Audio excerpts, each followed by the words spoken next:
Personal growth, याच्यातला सगळ्यात महत्वाचा शब्द कोणता आहे? ग्रोथ नाही. मला पण हेच वाटलेलं, पर्सनल. का बरं? कारण की ती अतिशय पर्सनल असते, ती ज्याची त्याची असते, ती दुसरे तुम्हाला देऊ शकत नाहीत, दुसरे शोधूनही काढू शकत नाहीत. मग हा व्हिडिओ का करतोय आपण? उर्मिला काय सांगू शकणार आहे? टेक्निक सांगू शकते. आणि या व्हिडिओच्या शेवटाला वैयक्तिक आपल्यासाठीची वाढ शोधून काढणार आहोत, म्हणून व्हिडिओ शेवटपर्यंत बघायचा. नंबर 1, सगळ्यात आवडलेली माझी व्याख्या मार्क मॅन्सननं सांगितली, आणि ती म्हणजे दररोज स्वतःशी कमीत कमी खोटं बोलणं म्हणजे पर्सनल ग्रोथ. आपण आपल्याला सतत फसवत असतो. स्वतःशी कमीत कमी खोटं बोलणं, खरं बोलणं, अहंकार चेपणं ही खऱ्या अर्थानं वाढ आहे. ही सस्टेनेबल आहे, ही लॉंग टर्म आहे, आणि ही शाश्वत आहे, परमनंट आहे, आणि तिकडे जायचंय आपल्याला. आता तिकडे जाण्यासाठी या पर्सनल ग्रोथच्या व्याख्येमध्ये सगळ्यात महत्वाची गोष्ट मला या आजच्या मुद्द्यामधून असे सांगायचे, ती म्हणजे आपल्याला थोडंसं स्वतःच्या प्रेमात पडायचं. कसं पडायचं? आपण जेव्हा जगत असतो या जगामध्ये, तेव्हा बाहेरून कुठून तरी उचलून किंवा दुसऱ्यांच्या स्वप्नांवरून दुसरे कसे जगतायत हे बघून इतरांच्या संकल्पना आपण आपल्यासाठी लादत असतो. उर्मिलानं हे अचीव केलं तर उर्मिला खऱ्या अर्थानं यशस्वी. हे आपण आपलेच बार स्टँडर्ड सेट केलेले आहेत. जेव्हा आपल्या क्षमतेपेक्षा, वास्तववादापेक्षा जास्त वरती सेट केला जातो, तेव्हा त्याला अहंकार किंवा सुपेरिटी कॉम्प्लेक्स असं म्हटलं जातं. जेव्हा ते खूप लो सेट करतो, तेव्हा थोडासा न्यूनगंड असतो. जास्तीत जास्त आपल्या क्षमतेच्या, रियालिटीच्या, वास्तववादाच्या जवळ जाणारा स्टँडर्ड सेट करणं, माझ्यासाठीचा हा आदर्श दिवस आहे, माझ्यासाठीच्या या कृती, या सवयी, या कमाल आहेत, त्या जर तेवढ्या मी केल्या तर त्याच्यातून मी हे मान्य करेल की माझा दिवस चांगला गेलाय. त्याच्यानंतरचा तिसरी स्टेज घेते, मला स्वतःविषयी जरा बरं वाटायला लागणार आहे. तेव्हा स्वतःविषयीचा चौथा टप्पा सुरू होतो, ते म्हणजे थोडासा रिस्पेक्ट वाढायला लागतो. हळूहळू तो सेल्फ रिस्पेक्ट स्वतःच्या स्वीकारापर्यंत जातो. आणि सगळ्यात शेवटची स्टेज आहे, जेव्हा आपण आपल्याला खऱ्या अर्थानं एक्सेप्ट करतो, स्वीकारतो. आपल्या फ्रॉड सहित, आपल्याला आपलाच फालतूपणा थर्ड पर्सन म्हणून बर्ड्स आय व्ह्यू सारखा जेव्हा दिसायला लागतो, तेव्हा आपण आपल्याला गुणदोषांसहित जेव्हा स्वीकारतो, तेव्हा सगळ्यात शेवटची स्टेज येते, ती म्हणजे आपण आपल्यावरती प्रेम करायला लागतो. तेव्हा जे खूप मोठमोठाले जे बदल असतात, ते सुद्धा असे व्हायला लागतात. बरं, हे अजिबात फास्ट होत नाही. परत मागच्या स्टेजला जातं, परत स्वतःला त्या स्टेजेस पर्यंत यायचं असतं. नंबर 2, मला माहितीये सवयी टिकत नाहीत. मग आज आपण काय करणार आहोत? आपण आपल्या मनाला फसवणार आहोत. आज आपण फक्त आणि फक्त गोष्टी मोजायला शिकणार आहोत. मोजायला लागलो की कळतं आपण किती पाण्यात आहोत. नंबर 3, आपल्याला कसलाच बदल करायचा नाहीये. बिफोर आणि आफ्टरच्या अतिशय डिल्युजनल रोमॅन्टिक एक्स्ट्रीम ड्रामामध्ये आपल्याला पडायचंच नाहीये. हळूहळू आपला जुना मी मरत जातो, आणि म्हणूनच ते अनकम्फर्टेबल असतं, म्हणूनच हे करणं अवघड असतं, म्हणूनच या जगातले खूप कमी लोक हे करू शकतात, आणि फार कमी लोकांना हे जमतं, आणि तुम्हाला आणि मला जमणार आहे. मी इतकी कॉन्फिडंट का आहे माहितीये? कारण आपण मुंगीच्या पावलानं जाणार आहोत, आणि हाच माझा चौथा पॉइंट आहे. नंबर 4, आपण खूप स्लो जाणार आहोत. नोटीस करायला शिकणार आहोत, लक्ष द्यायला शिकणार आहोत. आपण कसलाच बदल नाही करणार आहोत, आपण करणार आहोत प्रयोग. 30 दिवस दारू सोडणे करून बघूयात. ते यशस्वी होईल का? माहित नाही. यशस्वी झाल्यानंतर सुद्धा माझं आयुष्य बदलणार आहे का? माहित नाही. केल्याशिवाय कसं कळेल? प्रयोग करूयात.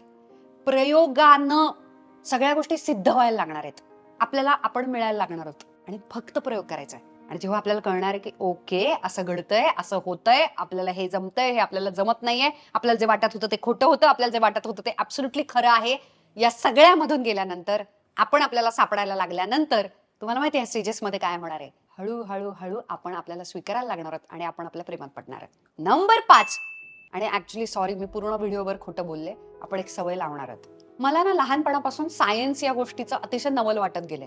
जादुई प्रयोग निसर्गानंच इतके, किंवा आपल्या आसपासच्या माणसांमध्येच इतके बघायला मिळतात, की वेगळ्या जादूटोणा आणि अंधश्रद्धांकडे मला कधीच वळावंसच नाही वाटलं. असाच एक प्रयोग आपण आपल्यावरती करणार आहोत. कुठची पण साधी वही घ्यायची. ही ऑफकोर्स माझी डायरी आहे, जर्नल आहे लिहिण्यास, कारण की याच्यामध्ये ना प्लेन पान आहे, आणि मला ते साधं प्लेन पान अपेक्षित आहे. हेच घ्यायला पाहिजे का? अजिबात नाही. माझ्यासाठी हे सोपं आहे, म्हणून मी हे घेतलंय.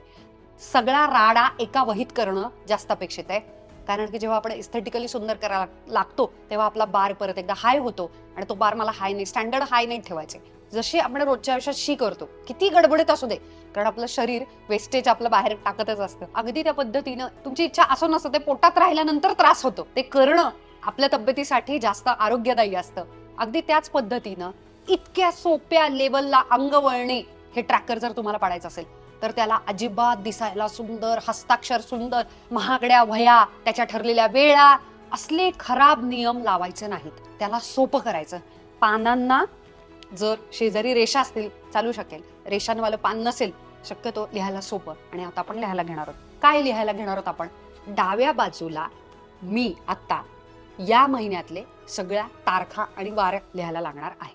तुम्ही कॅलेंडर घेऊ शकता आणि सगळे तारीख आणि वार या महिन्यातले लिहून काढू शकता. आता मी माझ्या आयुष्यातल्या 3 अशा गोष्टी लिहिणार आहे ज्या पैकी 2 गोष्टी मी ऑलरेडी करते, ज्याच्याविषयी तुम्हाला ऍक्च्युली अभिमान वाटतो. माझ्यासाठी ती आहे ग्रॅटिट्यूडची साधना. मी माझा सकाळी सकाळी मोबाईल फोन पकडण्याच्या आधी, स्क्रीनच्या आधी ग्रॅटिट्यूड साधना करण्याची मला सवय लागली आहे. खूप छान मला वेळ मिळाला. मला माझ्या या अशा पद्धतीनं डायरीमध्ये सुद्धा लिहायला मिळतं. सापडली नाही तर कुठल्याही क्षणी, कुठल्याही परिस्थितीमध्ये मी एकटी असताना ही पटकन साधना करते. सकाळी कितीही गडबड झाली असली तरी. कुठच्या गोष्टी आपल्या आयुष्यात छान चालू आहेत आणि ज्याच्याविषयी मी खूप थँकफुल आहे, कृतज्ञ आहे, हे जेव्हा मोजतो, काउंट करतो आपले ब्लेसिंग्स, तेव्हा शंकर म्हणतो तथास्तु. हे कॉन्शियस आणि सबकॉन्शियस माइंडचं सायन्स आहे आणि त्यानं त्या सगळ्या चांगल्या गोष्टी द्विगुणित होतात. त्याचबरोबर सतत चांगल्या विचारांनी दिवसाची सुरुवात होते. दुसरी अशी कोणती गोष्ट आहे जी तुम्हाला ऑलरेडी अंगवळणी पडलेली आहे? अथांग बरोबर गोष्टीचं वाचन करणं. मी वर्किंग वुमन आहे, दिवसभर काम करते, खूप थकते, माझ्या बाळाला वेळ देता येत नाही. हा जो मॉम गिल्ट आहे, कारण माझं बाळ लहान आहे, आता 4 वर्षाचं होईल, ते मॉम गिल्ट येऊ नये आणि मी खूप अप्रतिम माझ्या कामामध्ये 100% लक्ष द्यावे आणि तरी सुद्धा माझं आई पण तो रोल उत्तम व्हावा. आता तिसरी गोष्ट जी मला करायचीच आहे आणि ती आता मला लिहून काढायची आहे. मी माझ्या 30मध्ये आहे. माझी स्वप्न खूप मोठी आहेत. मी आज एक कंपनी सांभाळतेय, माझ्या पर्सनल आयुष्यामध्ये पण जबाबदाऱ्या आहेत. या सगळ्याला साथ द्यायला मला ऊर्जा हवी आहे आणि माझं शरीर याच्यासाठी खूप फिट असावं असं मला मनापासून वाटतं. मला माझ्या शरीराविषयी प्रेम आहे का? नाही. मला एक्झरसाइज विषयी प्रेम आहे का? अजिबात नाही. पण मला फिट व्हायचंय आणि जी ऊर्जा, एनर्जी आहे ना, आणि जो लुक आहे, येस, हे सुपरफिशियल कारण आहे, उथळ कारण आहे, पण मला मी सेक्सी दिसायला पाहिजे, मला मी फिट पाहिजे, कारण मला फॅशन करायला आवडतं. आणि हे करताना मला अजिबात माझ्या शरीराचं त्याच्यामध्ये येणारा अडसर नकोय आणि त्यासाठी मला फिट व्हायचंय आणि त्यासाठी दररोज थोडासा तरी व्यायाम करणे. किती वेळ? 20 मिनिटं. अगेन आता मी बार खूप लो ठेवलाय. 20 मिनिटं आयुष्यात आपल्याला बुड हलवता येतं. That's it. ह्या 3च गोष्टी आहेत ज्या मला दररोज करायच्यात. आता या सगळ्या तारखांमधून, वारांमधून जाताना इथे जेव्हा मला जमेल तेव्हा मी तिथे टिक करणार आहे, जेव्हा मला नाही जमणार तेव्हा मी फुली करणार आहे. आणि खूप साऱ्या फुल्या जरी झाल्या तरीही हॅबिट लावणं हे माझं पर्पजच नाहीये. माझं पर्पज आहे अकाउंटिंग.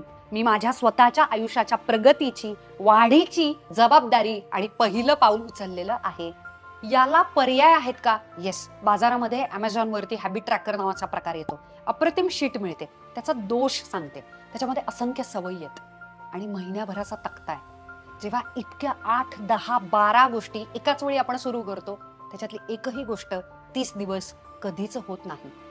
मोजताना सुद्धा आपल्याला स्वतःचा राग यायला लागू शकतो, कारण काहीच जमलं नाही म्हणून ऐका माझं, सोप्यानं सुरू करू. 3च गोष्टी होणार आहेत.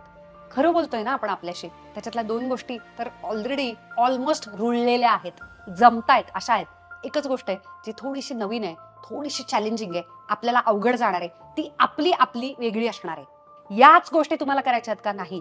म्हणूनच व्हिडिओच्या सुरुवातीला मी म्हटले पर्सनल आणि त्याचं कारण मोजणं ही सुद्धा सवय आहे. तुमच्या 3 गोष्टी कशा ओळखायच्या? 2 ज्या आपल्याला ऑलरेडी जमतायत आणि तिसरी महत्वाची म्हणजे जी तुमच्या आयुष्यामध्ये खऱ्या अर्थानं इम्पॅक्ट आणणारे, म्हणजे तुम्हाला कधीची ती करायची होती, दुसऱ्याशी तुलना करून तुम्ही केलेल्या आहेत, त्या दररोज व्हाव्या असंच तुम्हाला असं वाटतं. कंडिशन्स, बाउंड्रीज, बंधनामध्ये तुम्ही स्वतःला अडकवलेलं आहे, ते वास्तववादाचा स्वीकार करून छोटंसं स्टँडर्ड छोटं ठेवून तिसरी गोष्ट तुम्ही करणार आहात. तेच तुमच्यासाठीचं वैयक्तिक असणार आहे आणि या गोष्टी आता आपण मोजायला लागूयात.